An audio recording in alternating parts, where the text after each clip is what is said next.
This is a fairly busy corridor, and it does have 5 of the most dangerous intersections in the state. MnDOT is seeking solutions for one of the most dangerous stretches of highway in the state. Efforts continue in an attempt to make Highway 252 safer and less congested.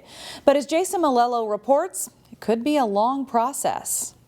Highway 252 running through Brooklyn Park and Brooklyn Center is a busy and sometimes treacherous road with an average of 378 crashes a year. Part of the problem is just the design of the roadway with all of the intersections. But right now, there's no consensus about how to make 252 safer. Brooklyn Center resident Nahid Khan voiced her concerns in an earlier interview with CCX News. We want some public transparency about what's being planned, what's going to affect our neighborhoods, what's going to affect our neighbors, what's going to affect our sort of livability in this area. MnDOT says it's trying to be as thorough as possible by conducting an ongoing environmental impact study. There has been some thought that we already have the solution in our back pockets and we're going to pull it out without getting input, but that's not true. One possible solution is converting 252 into a multi-lane freeway, but Hahn says that will take out a lot of properties. Dozens to more than 100 houses, plus some apartment buildings, plus a lot of the local businesses and commercial properties in Brooklyn Center and Brooklyn Park that are on or near Highway 252. MnDOT will make a few minor improvements along Highway 252 next year, but a major project is still several years away. In Brooklyn Park, Jason Malillo, CCX News. MnDOT is hosting public meetings regarding Highway 252. For dates and locations, you can check out our website, ccxmedia.org.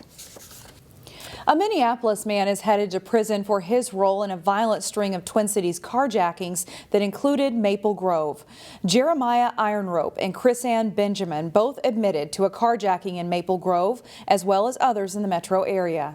In the Maple Grove case, prosecutors say they physically assaulted a victim before stealing that person's vehicle back in July of 2020. They were arrested after a carjacking and a high-speed chase in Richfield, in which Ironrope approached a driver with a sawed-off shotgun. Ironrope was sentenced this week to more than 15 years in prison. Authorities have identified the person shot and killed in what police describe as a possible road rage incident on Easter Sunday in Maple Grove. 61-year-old William Hare of Buffalo died of a gunshot wound to the abdomen. His death was declared a homicide. The incident happened at the intersection of County Road 30 and Garland Lane North. Witnesses tell police that 2 drivers were arguing before one pulled out a gun and shot the other. Hare was pronounced dead about 2 hours later at North Memorial Health Hospital. As we went to air, police have not announced any arrests in this case. After 3 months of leading police reform efforts in Brooklyn Center, the city will have to find a new manager for its implementation committee. David Zaffron has informed Brooklyn Center Mayor Mike Elliott that he will be resigning at the end of the month. In a statement to CCX News, Zaffron said he will be leaving to pursue other opportunities, but he said he will continue to support the project in other ways. Brooklyn Center set aside $80,000 in its 2022 budget for the implementation committee manager position. The committee, which includes the mother of Dante Wright, is charged with rolling out several reform initiatives. Those efforts are partially funded by the freezing of 3 vacant police officer positions. On Wednesday, the Minnesota Board of Trustees unanimously approved an interim president for Hennepin Technical College. Joy Bodine will become interim president on June 1st. She was selected from 4 finalists. She will come to Hennepin Tech from Central Lakes Community College in Brainerd, where she is currently vice president of academic and student affairs. Bodine previously held a variety of posts over a 25-year span at Hennepin Tech. In Brooklyn Park, proof that spring has sprung, even if it might not feel like it yet. We went out to get a taste of this year's Spring Babies Festival. Minnesota spring is always a big question mark.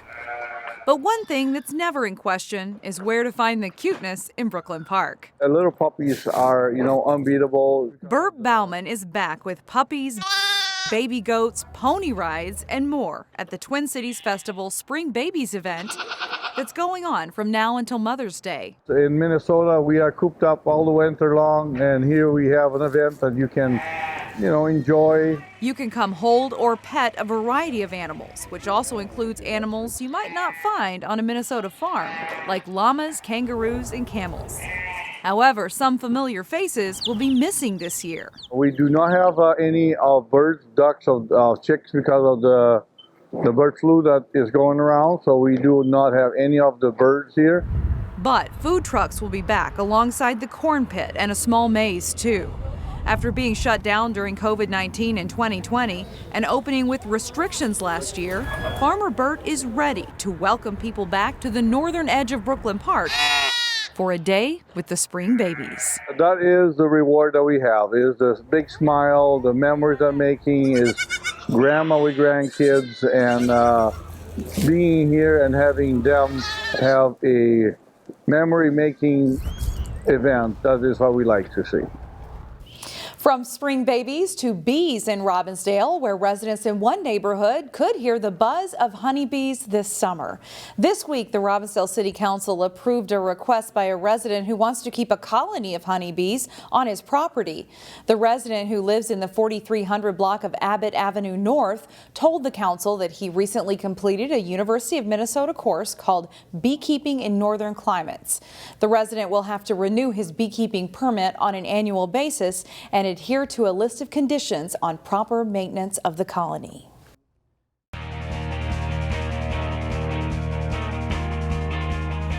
Tuesday qualified as a good day weather-wise when it comes to this spring. Jason Melillo has highlights from one Northwest Suburban Conference softball game. Home opener for the Osseo softball team, the Orioles hosting Coon Rapids. Bottom first, Megan Wachholz's hit scores Tessa Strand. Wachholz gets the second for an RBI double. Still in the first, Kaylee Mall's fly ball gets down, scoring Julia Wasket. Orioles up 4-1 after one. Top three, CR's Rianne Mellum sends a shot toward the gap, but Osseo center fielder Lindsay Varney makes a fantastic catch, taking away an extra base hit. Cardinals do rally in the fourth, though.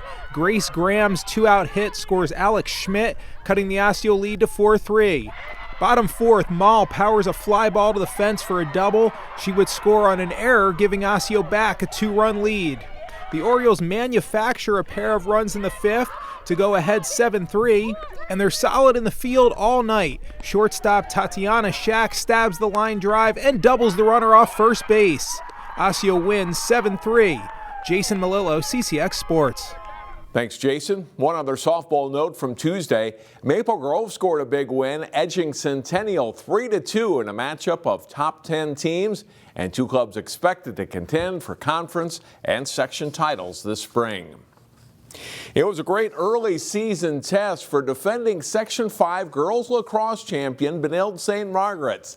The Red Knights faced a team they played in last spring's state tournament quarterfinals. Benilde-St. Margaret's girls lacrosse hosting Eden Prairie in an early season top 10 matchup. First half of the Red Knights, Clara Clausen passes to Maddie Kaltzis, who goes low with her shot to score, giving Benilde a 3-0 lead. Trailing 5-1, Eden Prairie comes back.